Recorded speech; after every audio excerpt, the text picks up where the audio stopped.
तुझ्या बायको सुंदर आहे. वीज बिल कमी करायचं असेल तर तिला एकटीला द्याय डॅश. अभियंत्याची शेतकऱ्याला ऑफर. नमस्कार मंडळी, मी सुनील. आपण पाहता सुनील न्यूज. तर आत्ताच्या क्षणाची सर्वात महत्त्वाची बातमी. वीज बिल कमी करायचं असेल तर तुझ्या सुंदर पत्नीला माझ्याकडे पाठव, अशी ऑफर एका वीज नियामक मंडळात काम करणाऱ्या अभियंत्याने शेतकऱ्याला दिली आहे. या संदर्भातील व्हिडिओ समोर आला आहे. वीज बिल कमी करून देण्याच्या बदल्यात कनिष्ठ अभियंत्याने पत्नीला घेऊन येण्यास सांगितलं आहे.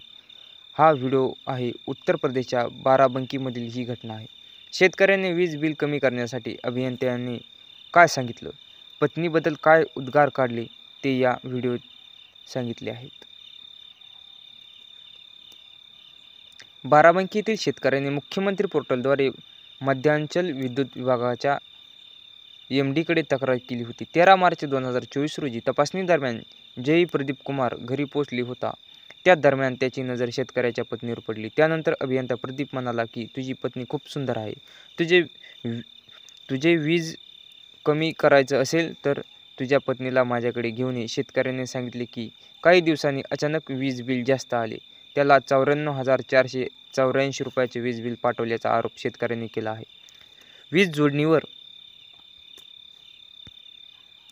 चुकीचे रीडिंग देऊन अभियंता प्रदीप याने जाणीवपूर्वक बिल वाढवले आणि त्यानंतर कनेक्शन तोडल्याचा आरोप त्यांनी केला आहे. यानंतर ते बिल दुरुस्त करण्यासाठी जयीकडे गेले असता त्याने पत्नीला घेऊन येण्याची ऑफर दिली, असं या शेतकऱ्याने सांगितलं आहे. या घटनेचा व्हिडिओ सध्याला सोशल मीडियावर व्हायरल झाला आहे.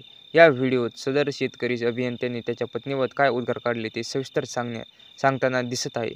X या मायक्रो ब्लॉगिंग साईटवर हा व्हिडिओ व्हायरल झाला आहे.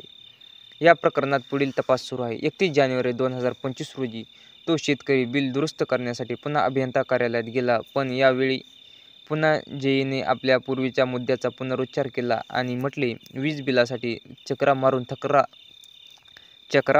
थकला असशील तर आता 40,000 रुपये आणि तुमची पत्नीसोबत आण, मग मी वीज बिल व्यवस्थित नियमित होईल. कनिष्ठ अभियंता प्रदीपने हे आरोप खोटे असल्याचे म्हटले आहे. त्यांनी या प्रकरणात तक्रार अधिकाऱ्याकडे केली असून आरोप खरे असतील तर पुरावे सादर करावेत, असे सांगितले. सध्या या प्रकरणाचा तपास सुरू आहे आणि दैनिक भास्करने या संदर्भातील वृत्त दिले आहे. याबाबतच्या प्रतिक्रिया तुम्ही कमेंटद्वारे कळवा आणि व्हिडिओ आवडत असल्यास आपल्या चॅनलला सबस्क्राईब, लाईक, कमेंट जरूर करा.